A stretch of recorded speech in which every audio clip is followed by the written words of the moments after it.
আহারে ময়দানে মাহশরে একটা নেকিরই তো বড় প্রয়োজন হয়ে যাবে। বলে কোন দিন? সেদিন আমার মালিক এবার ডেকে ডেকে বলেন, ইয়াউমা ইয়াফিরুল মারউ মিন আখি ওয়া উম্মিহি ওয়া আবি ওয়া সাহিবাতিহি ওয়া বানি।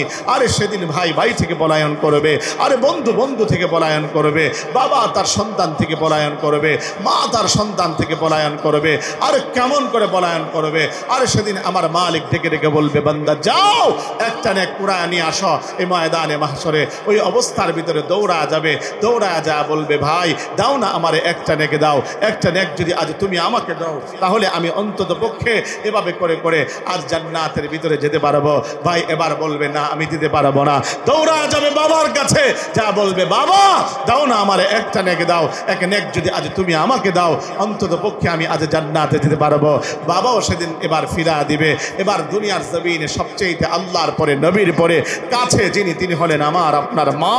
ওই মায়ের কাছে দৌড়া যাবে সন্তান, যে বলবে, মা দাও না একটা নেক দাও, এক নেক যদি আজ তুমি আমাকে দাও তোমার সন্তান আজ অন্তত পক্ষে জান্নাতি হবে। ওই দুনিয়ার জমিনে এবার ওই মা যে মোহাব্বত যিনি করতেন, ওই মা সেদিন ডেকে ডেকে বলবে, আমাকে মা বলে ডাকছ, শোনো শোনো দুনিয়ার জমিনে তো আমার কোনো বিয়ে হয় নাই। এটা দোস্ত ওই ময়দানে মাহশরে এভাবে করে করে মাও পর্যন্ত সন্তানকে অস্বীকার করবে। আমার নবীকে হযরত আয়েশা সিদ্দিকা রাদিয়াল্লাহু তাআলা আনহা ডেকে ডেকে বলেন, ইয়া রাসূলুল্লাহ বলেন না গো ময়দানে মাহশরটা কেমন হবে? নবী আমার ডাক দিয়ে বলে, আয়েশা বড় কঠিন হবে রে, বড় কঠিন হবে। বলে কত কঠিন হবে? আল্লাহর নবীকে বা আল্লাহর নবী এবার ডেকে ডেকে বলেন, আরে আয়েশা তুমি জানো না সেদিন কারো গায়ে কোনো জামা থাকবে না, কারো পায়ে কোনো জুতো থাকবে না। আল্লাহর নবীকে এবার প্রশ্ন করেন, ইয়া রাসূলুল্লাহ আমি তো আপনার বিবি, ফাতেমা তো আপনার কন্যা, আমার গায়ে এবং ফাতেমার গায়েও কি কোনো জামা থাকবে না? বলে আয়েশা সেদিন তোমাদের গায়েও কোনো জামা থাকবে না। বলে ইয়া রাসূলুল্লাহ তাহলে কি আমাদের লজ্জা লাগবে না? সেদিন আমার নবী ডেকে ডেকে বলেন, আয়েশা সেদিন লজ্জা লাগবে কোত্থেকে? আরে সেদিন তো কেউ কারোর দিকে তাকাবার মতো সুযোগই থাকবে না। এটা দোস্ত কেমন করে আপনাদেরকে বোঝা যাব? আরে কেমন করে বললে আপনারা বুঝবেন যে এই দুনিয়ার জমিনে একটা নেকিরই বড় এমনি করে ময়দানে মাহশরে প্রয়োজন হয়ে যাবে। এজন্য বলি ময়দানে মাহশর বড় কঠিন সেই জায়গা, সেই জায়গায় একটা নেকিরই দরকার হবে।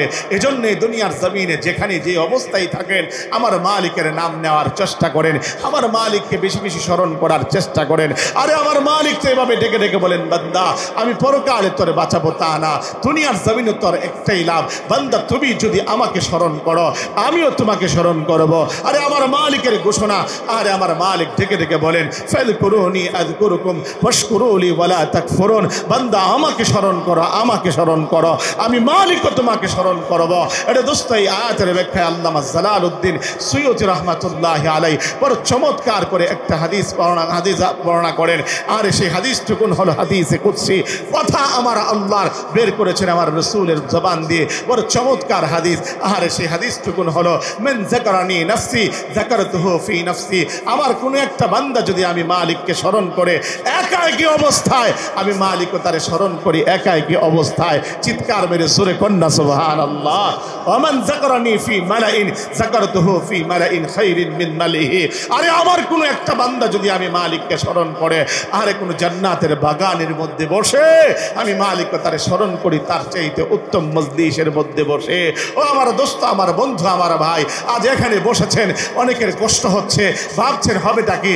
আরে আমি বলি না না না, এই জায়গায় আপনি বসছেন আপনার কপাল তো খুলে গিয়েছে, কারণ এই মুহূর্তে আপনার আমার মালিক এমনি করে ফেরেশতাদের মজলিসে বসে ফেরেশতাদেরকে ডেকে ডেকে বলছেন, ফেরেশতারা আরে তাকা দেখে না জান্নাতের বাগানে বসে আছে কারারে? বলে মালিক আপনার বান্দা আবদুল্লাহ, আপনার বান্দা আব্দুর রহমান, আপনার বান্দা আব্দুল করিম তো বসে আছে। মালিক আমার ডেকে ডেকে বলেন, ফেরেশতারা আমার এই বান্দা বানাবার ক্ষেত্রে তোরা বলেছিলি কি?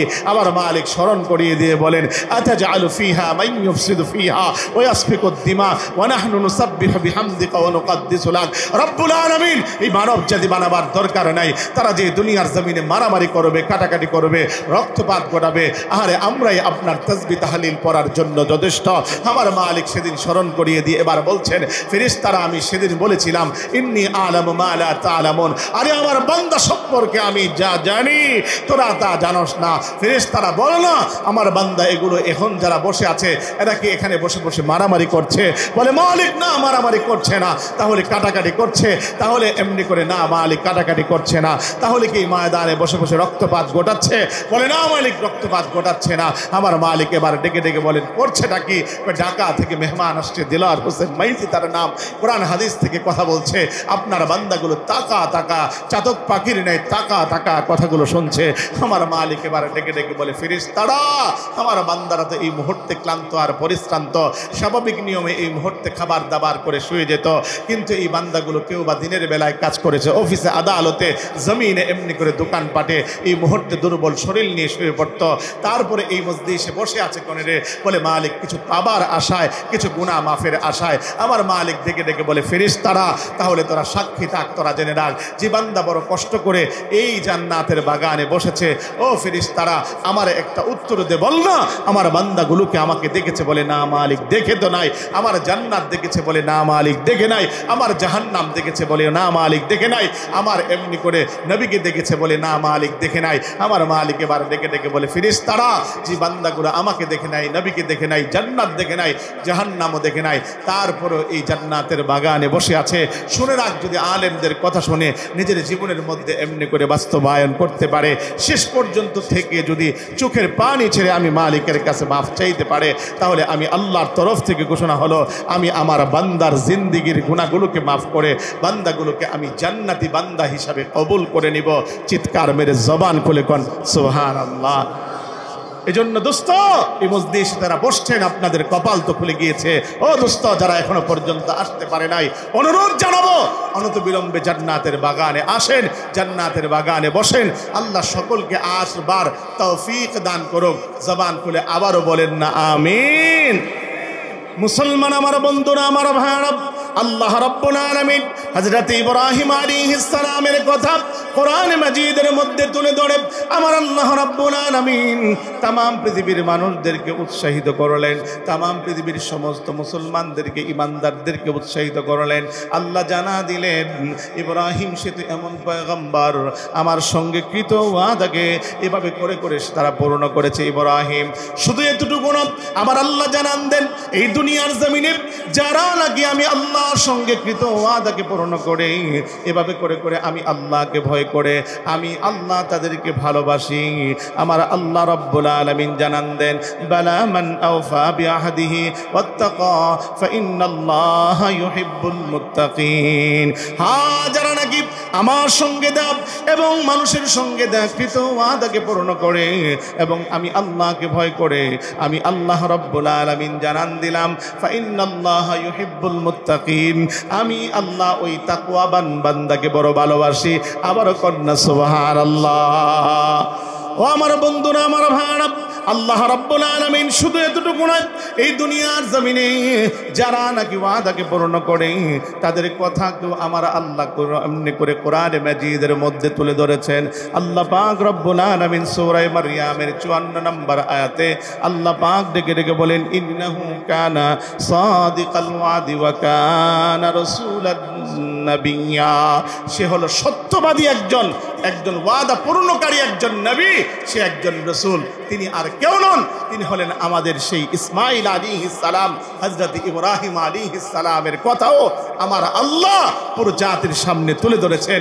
ও মুসলমান, হযরত ইসমাঈল আলাইহিস সালাম তার বন্ধুর সঙ্গে কৃত ওয়াদা ছিল, কৃত ওয়াদার ক্ষেত্রে ওই অবস্থার ভিতরে যখন নাকি বন্ধুর সঙ্গে কৃত ওয়াদা ছিল এই জায়গায় অবস্থান করবে, বন্ধু এবার বলে গিয়েছে একদিন পরে এসে এবার তাকা দেখে যে ইসমাঈল আলাইহিস সালাম ওই একই জায়গায় বসা আছে।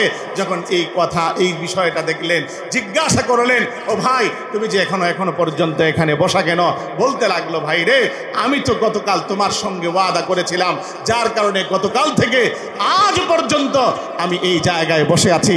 আল্লাহ পাক তার প্রশংসা করবেই আমার আল্লাহ সূরা মারইয়ামের এই আয়াতগুলো নাজিল করেছেন।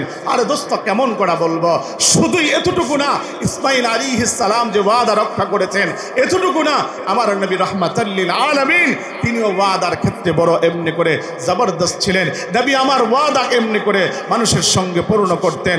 আমার ভাই, আল্লাহর নবীর তিনি নবুয়তের আগে এভাবে করে করে একজন ব্যক্তির সঙ্গে ব্যবসা ব্যবসায়িক ওয়াদা করেছিলেন, তার নাম হলো হামসা। ওই হামসার সঙ্গে যখন ব্যবসায়িক ওয়াদা করলেন, আগামীকাল অমুক দিন, আগামীকাল ওই জায়গায় আপনার সঙ্গে আমার সাক্ষাৎ হবে এবং ব্যবসায়িক কিছু কথাবার্তা হবে, আল্লাহর নবী ওই জায়গায় অবস্থান করলেন। কিন্তু ওই হামসা রাদিয়াল্লাহু তাআলা আনহু তিনি তো ভুলে গেলেন। তিনি এবার মনে মনে এবার 3 দিন পরে যে স্মরণ হলো, 3 দিন পরে স্মরণ হবার পরে আল্লাহর নবীর কাছে এবার আসলেন এবং খুব আজিদিন ইনকিসারের সাথে এবার বলতে লাগলেন, মুহাম্মদ আপনি এখানে কতদিন যাবত বসা? নবী আমার ডেকে ডেকে বলতে লাগলেন, শোনো হামসা, আমি আজ এই জায়গায় 3 দিন যাবত বসা। বলে, কেন আপনি 3 দিন যাবত বসা? আল্লাহর নবী এবার উত্তর করে বলতে লাগলেন, শোনো, আমি তো তোমার সঙ্গে ওয়াদা করেছি এই ব্যাপারে আমি এই জায়গায় অবস্থান করব। কাজী আমার ওয়াদা, এই ওয়াদা কোনোদিন খিলাফ হতে পারে না। যার দরুন আজকে 3 দিন হয়ে গেল, তারপরও আমি আমার অবস্থান থেকে বিন্দু পরিমাণ সরি নাই। জোরে কন্যা সুবহানাল্লাহ। আজকে সেই নবীর উম্মত আমরা, কিন্তু আমাদের সেই এমনি করে সেই ওয়াদা আমাদের ঠিক নাই। আমরা কোথায় কার সঙ্গে কিভাবে ওয়াদা করি, সেই ওয়াদা আমাদের ঠিক নাই। ও মুসলমান, আমার বন্ধু, আমার ভাই, ওয়াদা পূর্ণ করা এটা আল্লাহর পক্ষ থেকে বিশাল বড় এক দায়িত্ব, যার কারণে আমার আল্লাহ এই ওয়াদার ব্যাপারে ময়দানে মাহশরেও আমার আল্লাহ তিনি জিজ্ঞাসা করবেন। এজন্য আমার আল্লাহ বলেন, ওয়াউফু বিল আহদ, ও ইমানদারেরা তোমরা আমার সাথে এবং বান্দার সাথে দেয়া কৃত ওয়াদাকে পূর্ণ করো। ইন্নাল আহদা কানা মাসউলা, কেননা তোমাদের এই ওয়াদার ব্যাপারে আল্লাহ পাক জিজ্ঞাসিত করবেন। কাজী এই দুনিয়ার জমিনে আমাদের ওয়াদাও আল্লাহর সঙ্গে যেটা সেটাকেও পূর্ণ করা আমাদের যেমন দায়িত্ব, দুনিয়ার জমিনে বান্দার সাথে এভাবে বান্দার সাথে কৃত ওয়াদা এভাবে পূর্ণ করা এটাও আমাদের দায়িত্ব। আমার বন্ধুরা, আমার ভাইয়ারা, আল্লাহর নবী এজন্য বলেন, আয়াতুল মুনাফিকি সালাস, মুনাফিকের আলামত হলো 3টা। মুনাফিকের আলামতের মধ্যে সর্বপ্রথম আলামত হলো ইদা হাদ্দাসা কাযাবা, যখন সে কথা বলবে কথায় কথায় মিথ্যে বলবে। আমাদের সমাজে এমন লোক আছে না নাই? জোরে বলেন না কেন? আরো জোরে বলেন না কেন? সমাজের মধ্যে এমন অনেক লোক আছে যারা কথায় কথায় মিথ্যে বলে। রাসূল বলেন 1 নাম্বার এটা মুনাফিকের আলামত। ও মুসলমান, আমার বন্ধুরা, আমার ভাইয়ারা, আল্লাহর নবী সাল্লাল্লাহু আলাইহি ওয়াসাল্লাম বলেন, উম্মত মিথ্যে বলো না, সত্য বলো, সত্যের মাঝে মুক্তি আছে। রাসূল বলেন, আস-সিদকু ইউনজি ওয়াল কিযবু ইহলিক, সত্য মানুষকে মুক্তি দেয়, মিথ্যা মানুষকে ধ্বংস করে। আমার বাপ এই মজলিসের মধ্যে অনেকে আছেন, আপনাদেরকে একটা কথাই বলতে চাই, সেই কথাটুকুন হলো মিথ্যা আপনার একটা বলার কারণে এত পরিমাণ পেরেশানি আমার আপনার উপরে নেমে আসে। ওই মিথ্যাটাকে এভাবে ধরে রাখবার জন্য আমাকে শত মিথ্যা বলতে হয়, শত এভাবে করে করে মিথ্যার আশ্রয় নিতে হয়। কিন্তু আপনি সত্য বলে দেখেন, খোদার কসম এই জমিনের বুকে আপনি সত্য বললে আপনার তৃপ্তি, আপনার আত্মতৃপ্তি বেড়ে যাবে। আপনি দুনিয়ার জমিনও আপনি নাজাত পাবেন। সাময়িক সময়ের জন্য মিথ্যার কারণে বিপদ আসলো, সেই বিপদ চিরভাবে থাকবে না, সেই বিপদ আমার আল্লাহ কিছুদিন পরে উঠা দিবেন। এর হাজারো নজির আমি আপনাদেরকে দেখাতে পারবো। নবীজি এবার বলেন, ওয়াইদা ওয়াদা আখলাফা, আরে এমন মানুষ 2 নাম্বার মুনাফিকের আলামত হলো সে এমনি করে ওয়াদা দিলে ওয়াদার খেলাফ করে। কাজে আজকে আমার আলোচনার পয়েন্ট যেটা, যে দুনিয়ার জমিনে মুনাফিকের অবস্থান কেমন। মুনাফিকের অবস্থান হলো আল্লাহ পাক রব্বুল আলামিন এর কাছে মুনাফিক বড় খারাপ একজন ব্যক্তি। কারণ এই দুনিয়ার জমিনে আমার আল্লাহ কোরআনের তারতিব দেখেন, কোরআনে কারীমের মধ্যে আমার আল্লাহ সর্বপ্রথম ইমানদারদের আলোচনা করেছেন সূরা বাকারার মাঝে, তারপরে 6টা আয়াত আলোচনা করেছেন কাফেরদের, তারপরে আমার আল্লাহ ধারাবাহিকভাবে আমার আল্লাহ এভাবে করে করে মুনাফিকদের আলোচনা করেছেন। আমার বন্ধুরা, আমার ভাইয়ারা, শুধু এতটুকু না, আমার আল্লাহ কোরআনে মাজিদের মধ্যে জানা দিয়েছেন, ইন্নাল মুনাফিকিনা কানা ফিদ দারকিল আসফালি মিনান নার, মুনাফিকের জায়গা হবে জাহান্নামের সর্বনিম্ন স্তরে। এজন্য আপনাদের কাছে বলি, অন্তত পক্ষে এই মুনাফিকের আলামত যে 3টা, তার মধ্যে 2 নাম্বার রাসূল বলেন, ওয়াইদা ওয়াদা আখলাফা, ওয়াদা দিলে ওয়াদার খেলাফ করে। 3 নাম্বার নবীজি বলেন, ওয়াইদা আতুমিনা খানা, আর যখন নাকি কোনো বিষয়ে তার কাছে আমানত রাখে, আমানতের খেয়ানত করে। ও মুসলমান বন্ধু, আমার ভাই, নবী আমার ছিলেন শ্রেষ্ঠ আমানতদার। সেই আমানতদার নবীর আমরা হলাম খেয়ানতদার উম্মত। নবী আমার কত বড় আমানতদার ছিলেন। আল্লাহর নবী সাল্লাল্লাহু আলাইহি ওয়াসাল্লাম তিনি পারতেন মক্কার জমিন থেকে যখন হিজরত করে মদিনাতুল মুনাওয়ারায় চলে যান, ওই মুহূর্তের মাঝে মক্কার মানুষগুলো তিনার কাছে বড় আমানত রেখেছিল। কারণ আবু জাহেল বারবার জিজ্ঞাসা করত, জানতে চাই আমাকে বড় লিডার মানো, বড় নেতা মানো, কিন্তু তোমাদের সম্পদ, তোমাদের মাল, তোমাদের এমনি করে স্বর্ণ গয়না আমার কাছে কেন আমানত রাখো না? ওই মুহূর্তে মক্কার মানুষগুলো এবার উত্তর করে বলেছিল, শোনো, তুমি আমাদের আমানত তোমার কাছে এই জন্য রাখি না, কারণ তুমি হলেন একজন রক্ষক নামের বক্ষক, আর মোহাম্মদ হলো শ্রেষ্ঠ আমানতদার। জোরে কন্যা সুবহানাল্লাহ। মুসলমান আমার বন্ধুরা, আমার বানব, যার কারণে আল্লাহর নবী বিশ্ব নবী রাহমাতাল লিল আলামিন ডেকে ডেকে বলেন, উম্মত একটা কথা শোনো, লা ঈমান লিমান লা আমানাতা লাহু, ওই ব্যক্তির তো ঈমান নাই যার মধ্যে আমানতদারি নাই, ওয়ালা দীনা লিমান লা আহদা লাহু, ওই ব্যক্তির তো এমনি করে দিনদারিত্ব নাই যার মাঝে এমনি করে ওয়াদার গুরুত্ব যে করে না, ওয়াদা যে ঠিক রাখে না, ওর মাঝে এমনি করে দিনদারিত্ব নাই। আমার বন্ধুরা, আমার বানব, এই দুনিয়ার জমিনে যত পয়গম্বর এসেছেন প্রত্যেকেই ওয়াদার গুরুত্ব দিয়েছেন। আপনারা জানেন পয়গম্বর মূসা আলাইহিস সালাম তিনি যখন নাকি মিশরের মাঝে ছিলেন, ওই মিশরের মধ্যে পয়গম্বর মূসা আলাইহিস সালাম একজন কিপ্তি ব্যক্তিকে এভাবে করে করে রাগ করে যখন থাপ্পড় দিয়ে মেরে ফেললেন, আমার আল্লাহ নির্দেশ করলেন, মূসা রে, এই দেশে তোমাকে এবার থাকা চলবে না।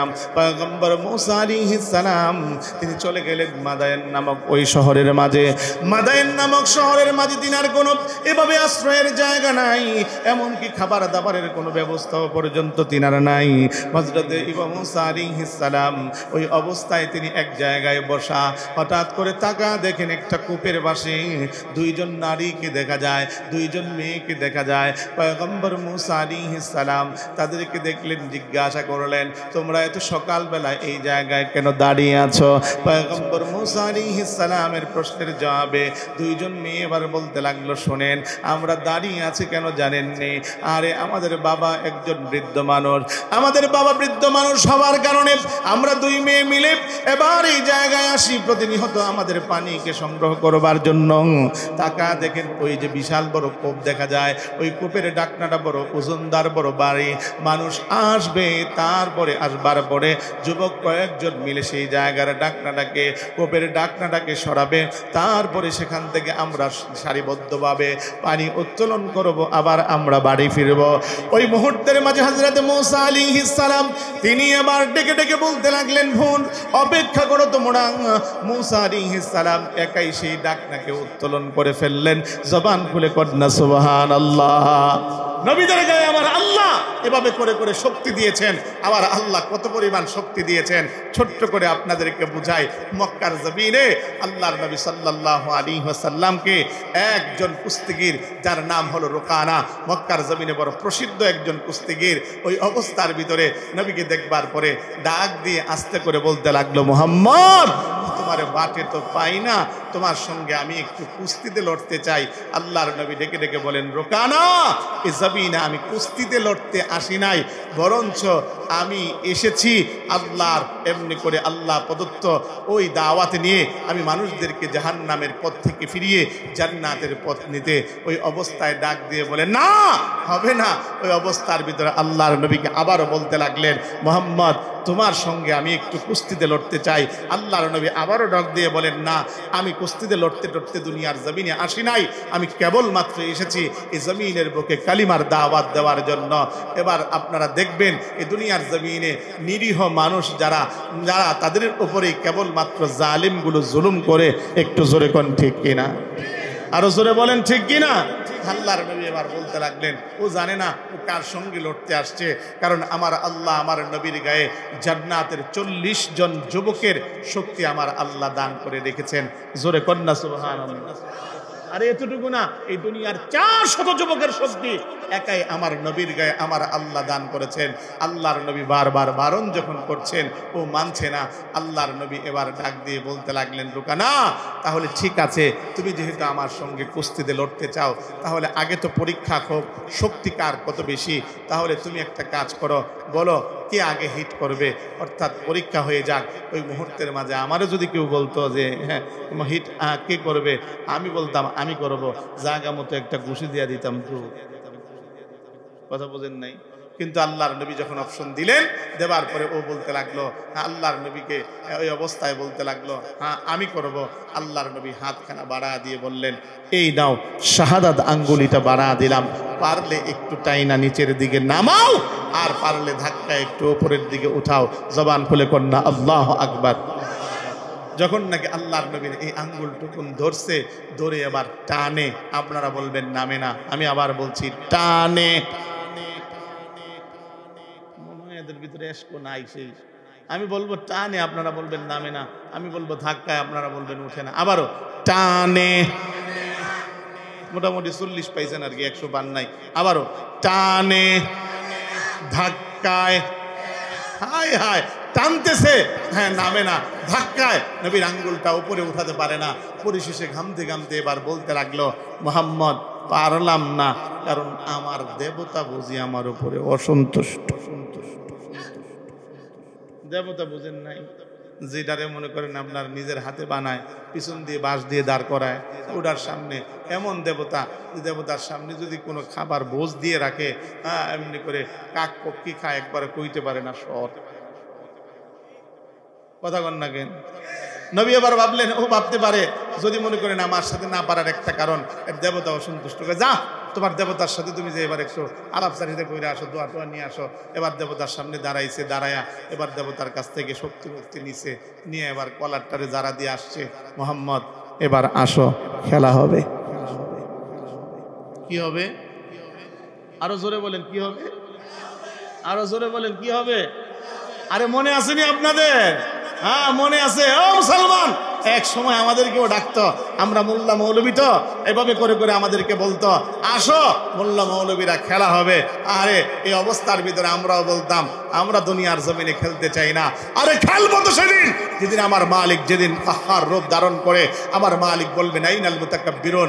আরে আইনাল মুতাকাব্বিরুন লিমানিল মুলকুল ইয়াউম লিল্লাহি ওয়াহিদুল কাহ্হার।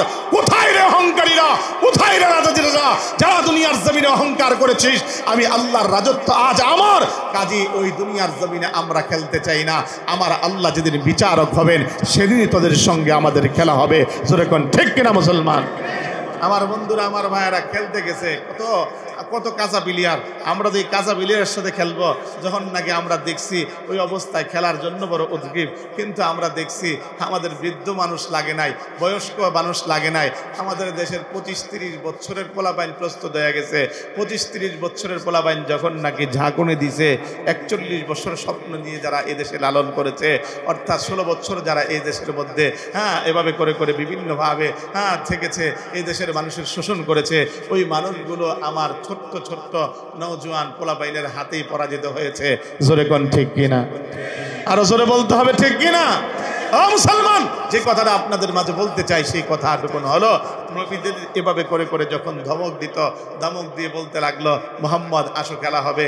আল্লাহর নবী এবার ডাক দিয়ে বলে, রোকানা, হ্যাঁ তোমার সাথে আর কি খেলবো, তুমি আসো এবার, এই নাও হাতটা দিলাম, পারলে একটু টাইনা নিচের দিকে উঠাও, আবার পারলে একটু এমনি করে ধাক্কা উপরের দিকে উঠাও, টাইনা নিচের দিকে নামাও। ওই অবস্থায় যখন নাকি সে ব্যর্থ হলো, সে এবার বুঝতে পারলো সাধারণ কোনো লোক না, এর মধ্যে অবশ্যই কিছু আছে। আল্লাহর নবীকে এবার ডাক দিয়ে বলে, মুহাম্মদ বুঝছি আমি আর পারবো না। আল্লাহর নবী এবার ডাক দিয়ে বলেন, তোমার তো পালা শেষ, এবার তো আমার পালা শুরু, আসো। ওই অবস্থার ভিতরে সে এবার বলতে লাগলো, মুহাম্মদ দিবা তো একটু আস্তে দিও। আল্লাহু আকবার বলবেন না? নবীজি কিছু করলেন না, উঠায় খালি ধরলেন, এবার একটা মনে করেন গুন্না দিলেন। এই যে আপনাদের গাজীপুরের ন্যাশনাল ফ্যান টঙ্গী, ওই ফ্যানের মতো ঘুরতে ঘুরতে ঘুরতে ঘুরতে পইরা এবার ডাক দিয়ে বলতে লাগলো, মুহাম্মদ বুঝতে পেরেছি আমার দেবতার কোনো ক্ষমতা নাই, সমস্ত ক্ষমতা তোমার আল্লাহর। কাজে দেরি করতে চাই না, কালিমা পড়ায় মুসলমান বানা দাও। জবান খুলে কোন সুবহানাল্লাহ। মুসলমান আমার বন্ধুরা, আমার বানায় দুনিয়ার জমিনে আমার আল্লাহ রাব্বুল আলামিন নবীদেরকে এভাবে করে করে শক্তি দিয়েছেন। নবীদেরকে আমার আল্লাহ তাদের দৈহিক গঠন ভালো দিয়েছেন। আমার বন্ধুরা, আমার ভাইয়েরা, মুসা আলাইহিস সালাম এমনি করে ঢাকনাটাকে অনেকগুলো যুবক মিলে উঠাতে হয়, তিনি একাই উত্তোলন করলেন, তাদেরকে পানি উঠিয়ে দিয়ে দিলেন। এবার দুইজন মেয়ে যখন বাড়িতে পৌঁছালো, অন্য দিন আস্তে আস্তে হয়ে যায়, আজকে কেবলমাত্র অল্প সময়ের মধ্যে চলে আসলো। বৃদ্ধ বাবা এবার জিজ্ঞাসা করলেন, বলো মা কি হয়েছে, এত তাড়াতাড়ি তোমরা বাড়ির মাঝে পৌঁছালে কেমনে? মেয়ে দুইটা আবার ডাক দিয়ে বলে, আব্বা জানেন না, একজন নওজোয়ান যুবককে দেখতে পেলাম, সে আমাদেরকে দেখা মাত্র আমাদেরকে জিজ্ঞাসা করলো, ঢাকনাটুকুন উঠিয়ে আমাদেরকে পানি দিয়ে দিল। আরে এবার হই শুআয়ব আলাইহিস সালাম, তিনিও ছিলেন একজন নবী। আমার বন্ধুরা, আমার ভাইয়েরা, তিনি আবার বলতে লাগলেন, মা তাই সে আর কেউ নয়, সেই জামানার পয়গম্বর মুসা। কাজী একটা কাজ করো, তাকে আমাদের বাড়িতে তলব করো, আমাদের বাড়িতে ডেকে আনো। এবার পয়গম্বর মুসা আলাইহিস সালামকে ডাকবার জন্য যখন নাকি তারা রওনা দিল, ঠিক ওই মুহূর্তের মাঝে পয়গম্বর মুসা আলাইহিস সালামকে ওই জায়গায় পেল। মুসা আলাইহিস সালামকে এবার বলতে লাগলো, ভাই আমার বাবা আপনাকে ডেকেছেন, আমাদের বাড়িতে আপনাকে তলব করেছেন। এবার মুসা আলাইহিস সালাম তিনি আবার ভাবতে লাগলেন, আমার তো থাকারও জায়গা নাই, আমার খাওয়ারও কোনো জায়গা নাই, কাজী আমার যদি থাকা খাওয়ার জায়গা একটা আশ্রয় হয় আমার জন্য বড় ভালো হয়। যার কারণে মুসা আলাইহিস সালাম তিনি রওনা দিলেন। কিন্তু রওনা দেওয়ার সিস্টেমটা দিনার ভিন্ন ছিল। কেমন সিস্টেম ছিল? পয়গম্বর মুসা আলাইহিস সালাম তিনি বলতে লাগলেন, তুমি সামনে চলবে না, তুমি চলবে আমার পিছনে, তুমি আমার পিছনে চলে আমাকে এমনি করে ডানে বামে নির্দেশ দিবে, আমি ওইভাবে চলবো। কারণ টুকুন হলো, পয়গম্বর মুসা আলাইহিস সালামের সামনে যদি ওই নারী চলে, ওই মেয়েটুকুন চলে, তার অবয়বটা তার চোখের সামনে পড়ে যাবে, এজন্য তাকওয়ার খেলাফ হবে। যার কারণে তাকে পিছনে চলবার জন্য নির্দেশ দিলেন। জোরে কোন সুবহানাল্লাহ। আমার বন্ধুরা, আমার ভাইরা, যখন পয়গম্বর মুসা আলাইহিস সালাম বাড়িতে পৌঁছালেন, বাড়িতে পৌঁছাবার পরে ওই অবস্থার ভিতরে শুআয়ব আলাইহিস সালাম তাকে জিজ্ঞাসা করলেন, নাম কি? মুসা। হ্যাঁ, আমার নাম মুসা। জানলেন কেমনে? আল্লাহ জানিয়েছেন। ওই অবস্থার ভিতরে বলতে লাগলেন, কি অবস্থা তোমার? আমি তো খুশি মেয়েরা একদম মনে করেন আপনার একজনকে মার্ডার করে চলে এসেছি। বলতে লাগলেন, আশ্রয়ের জায়গা নাই, আমার বাড়িতে থাকবে? বলে হ্যাঁ থাকবো। কত বছর? বলে আপনি যত বছর বলেন। 8 বছরের ওয়াদা সেই জায়গায় থাকার। পয়গম্বর মুসা আলাইহিস সালামের সঙ্গে তিনার মেয়েকে বিবাহ বন্ধনে আবদ্ধ করিয়ে দিলেন।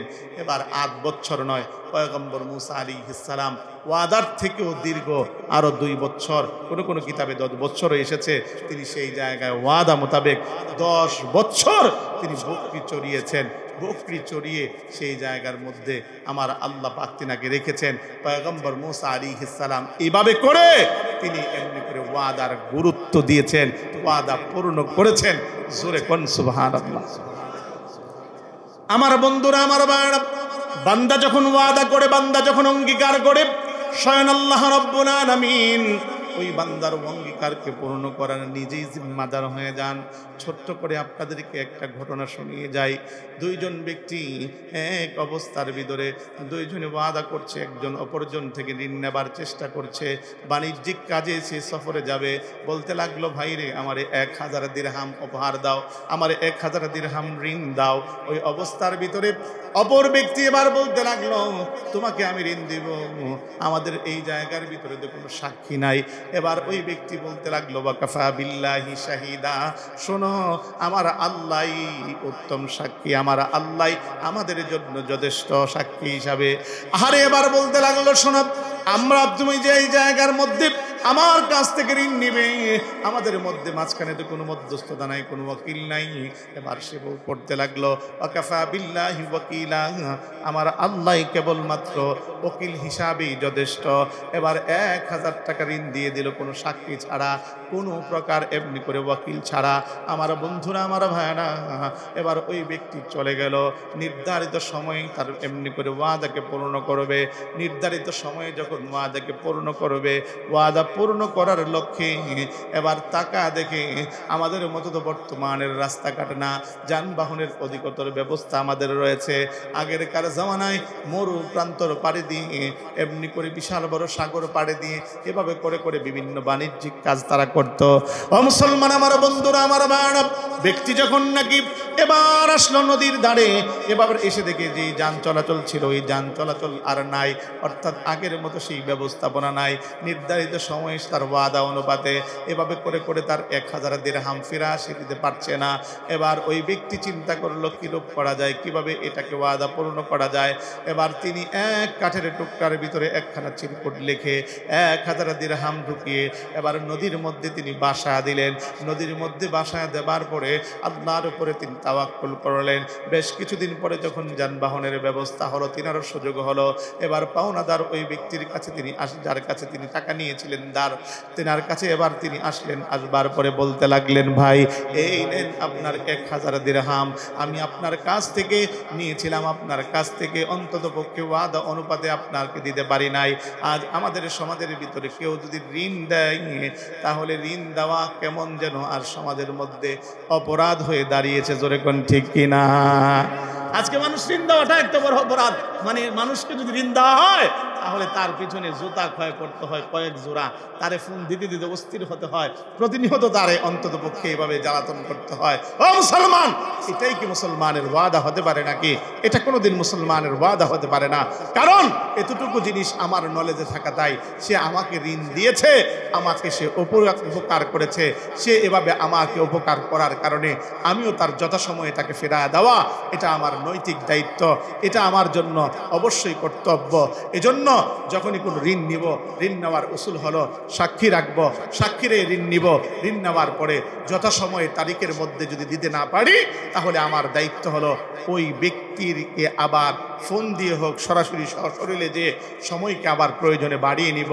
এটাই হলো ঋণ আদান প্রদানের, এটাই একমাত্র শরীয়তের পন্থা। কিন্তু আমাদের হলো কি, যদি নেওয়ার সময় পা ধরে, কিন্তু ঋণ আদায়ের সময় যার ঋণ দিছে তার পা ধরতে হয়। যেরকম ঠিক কিনা মুসলমান? আজকে ওই ব্যক্তি এবার এসে বলতে লাগলো, ভাই মাফ চাই, সময় মতো আপনার কাছে আমি আমার এই অর্থটা ফিরিয়ে দিতে পারি নাই, আমার উচিত ছিল আপনার কাছে ফিরিয়ে দিতে, কিন্তু আমি পারি নাই। বলে কেন, কি হয়েছে? বলে আমি এসেছি যখন আসবার পরে আমার উপযুক্ত যানবাহন ছিল না, আমি আপনার কাছে আমার ঋণটা পৌঁছিয়ে দিব। এবার ওই এমনি করে ঋণদাতা বলতে লাগলো, ভাই তুমি যেদিন আমার কাছ থেকে ফিরিয়ে দেবার ওয়াদা ছিল সেই দিনই আমি তোমার সেই ঋণটাকে পেয়েছি, অর্থাৎ সেই অর্থ আমি 1000 দিরহাম পেয়ে গিয়েছি। বলে কিভাবে? আমি দেখতে পেয়েছি একটা কাঠের টুকরা, ভেবেছিলাম ওই কাঠের টুকরাটা ঘরে এনে এভাবে করে করে আমি আমার কি করব, আমার ঘরের ভিতরে আমি লাকড়ি হিসাবে রেখে দিব। কিন্তু পরিশেষে আমি কাঠের টুকরা যখন কাটতে গেলাম, টাকা দেখি তার মাঝে 1000 দিরহাম আর তোমার হস্তে লেখা সেই চিঠিখানা চিরকুটটুকুন আমি পেয়ে আমি বুঝে গেলাম আমার পাওনা আমি পেয়ে গেলাম। এই অবস্থার ভিতরে মুসলমান বোঝা গেল এটাই, ঋণ যে ব্যক্তি নেয় ওই ব্যক্তি যদি সদিচ্ছা করে আমার আল্লাহ পূর্ণ করার দায়িত্ব নিয়ে নেন। জোরে কন্যা সুবহানাল্লাহ।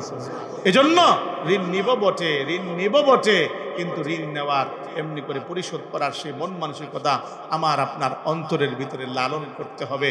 ওয়াদা আমার আপনার যথা উপযুক্তভাবে রাখতে হবে। আমার বন্ধুরা, আমার ভাইয়ারা, আল্লাহর নবী ও ওয়াদার কতটুকু গুরুত্ব দিয়েছেন, সাহাবীদেরকে শিক্ষা দিয়েছেন। ও মুসলমান, নবীজি যখন নাকি এভাবে করে করে যখন নাকি বদরের যুদ্ধের পূর্বে হুযায়ফা ইবনুল ইয়ামান অর্থাৎ বাপ ছেলে মিলে যখন মক্কা থেকে হিজরত করে আসছিলেন, ঠিক ওই অবস্থার ভিতরে সঙ্গে সঙ্গে মক্কা থেকে যখন মদিনায় আসছিলেন, আবু জেহেল, ওদবা, শাইবা ওই সমস্ত লিডাররা তাদেরকে ধরে ফেললো। ধরে এবার বলতে লাগলো, কোথায় যাও? বলে মক্কা থেকে মদিনায় যাই। কেন যাও? কি উদ্দেশ্যে যাও? বলে নবী মুহাম্মদ সাল্লাল্লাহু আলাইহি ওয়াসাল্লাম তিনার সঙ্গে সাক্ষাৎ করতে যাই।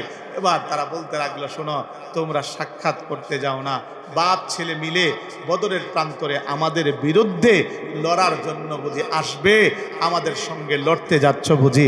ওই অবস্থায় হুযায়ফা ইবনুল ইয়ামান বলতে লাগলো, বাপ ছেলে বলতে লাগলো, না, আমরা তোমাদের সঙ্গে লড়তে আসি নাই, ওয়াদা করলাম বদর প্রান্তরে আমরা তোমাদের বিরুদ্ধে লড়ব না। জোরে কন্যা সুবহানাল্লাহ। মুসলমান আমার বন্ধুরা, আমার বাবা, যখন নাকি বাবা আর ছেলে আল্লাহর নবীর কাছে পৌঁছে গেলেন। আল্লাহর নবীর কাছে পৌঁছাবার পরে আল্লাহর নবী সাল্লাল্লাহু আলাইহি ওয়াসাল্লাম এবার যখন বদরের ডাক এসে গেল, বদরের ডাক আসবার পরে সাহাবীরা প্রস্তুতি নিচ্ছেন। ওই মুহূর্তের মাঝে এবার হুযায়ফা ইবনুল ইয়ামান বাবার ছেলে এবার বলতে লাগলো, ইয়া রাসূলুল্লাহ, আমরা বদরের প্রান্তে যেতে পারবো না। বলে কেন, কি হয়েছে বলো? বলে আমরা বদরের প্রান্তরে এই কারণে যেতে পারবো না গো, কারণ মক্কা থেকে যখন আমরা হিজরত করে আসি তখন মক্কার ওই লিডারদেরকে আমরা ওয়াদা দিয়ে আসি আমরা বদরের প্রান্তরে আসবো না। আল্লাহর নবীও তিনি এবার ডাক দিয়ে বলতে লাগলেন, সাহাবী ও হুযায়ফা, তাহলে তোমাদের বদরের প্রান্তরে যাওয়া লাগবে না। কারণ টুকুন হলো নবীর যদিও নাকি সাহাবীর সংখ্যা ছিল কেবলমাত্র কম, বেঈমানদের সংখ্যা ছিল ওই অবস্থায় যদিও নাকি 1000, আর মুসলমানের সংখ্যা ছিল কেবল 313। নবী ওই অবস্থার ভিতরে সৈন্যের দরকার ছিল, লোক বলের দরকার ছিল। আল্লাহর নবী তাদেরকে বলতে লাগলেন, তোমরা না গেলেও কোনো সমস্যা নাই, বরঞ্চ তোমরা তোমাদের কৃত ওয়াদাকে রক্ষা করো, আর আমার আল্লাহ আমার জন্য যথেষ্ট। জোরে কোন সুবহানাল্লাহ। আপনারা ধারণা করেছেন এই কথা, দুইটা লোক যদি কম হয় তাহলে হয়তো বা মুসলমানরা পরাজিত হয়ে যাবে, কিন্তু না, 2 লোক কেন, 100 লোক যদি কম হয় মুসলমান কোনোদিন পরাভূত হতে পারে না। মুসলমান তার নেচারের উপরে থাকবে, মুসলমান তার ঈমানের উপরে থাকবে। খোদার কসম, দুনিয়ার কোনো অপশক্তি এই দুনিয়ার জমিনে মুসলমানদেরকে পরাভূত করতে পারবে না। নবীজি ডেকে ডেকে বলেন, আরবাউন ইদা কুন্না ফিকা ফালা আলাইকা মা ফাদাকা মিনাদ দুনিয়া। উম্মত জেনে রেখো, 4 গুণের অধিকারী যদি তোমরা হতে পারো, তোমরা হবে তামাম দুনিয়ার বাদশাহ, আর তামাম দুনিয়া হবে তোমাদের গোলাম। তন্মধ্যে রাসূল আমানতের বেলায় গুরুত্ব দিয়েছেন। আজ আমাদের মধ্যে এই বিষয়গুলো বড় অবহেলা। ও মুসলমান যদিও নাকি ওই বদরের প্রান্তরে কম হয়েছিল, এই সাহাবীরা যদিও অংশগ্রহণ করেন নাই, বিজয়ের মালা আমার আল্লাহ বদরের প্রান্তরে মুসলমানদেরকে পড়িয়েছিলেন। জবান খুলে আবারও কন্যা সুবহানাল্লাহ। ও মুসলমান, আপনাদের কাছে যে কথাটুকু বলতে চাই, এই দুনিয়ার জমিনে মুসলমানের সংখ্যা ক্রমান্বয়ে কমই ছিল, কিন্তু মুসলমানরা তাদের নীতি আদর্শের মাঝে অটল ছিল, যার কারণে বেঈমানরা মুসলমানের দিকে তাকাবার সাহস পর্যন্ত পায় নাই। মুসলমানরা তাদের নীতি আদর্শের মধ্যে যথাযথভাবে থাকবার কারণে, জবানে আল্লাহর নামের ধ্বনি থাকবার কারণে দুনিয়ার জমিনে মুসলমানরাই জয়ী হয়েছিল। আপনাদেরকে কেমন করে বুঝাবো, এই দুনিয়ার জমিনে আল্লাহর নবীর একজন সাহাবী ছিলেন, যার নাম হলো হযরত হুযায়ফা ইবনুল ইয়ামান রাদিয়াল্লাহু তাআলা আনহু। হুযায়ফা ইবনুল ইয়ামান রাদিয়াল্লাহু তাআলা আনহু নবীর খুব কাছের সাহাবী।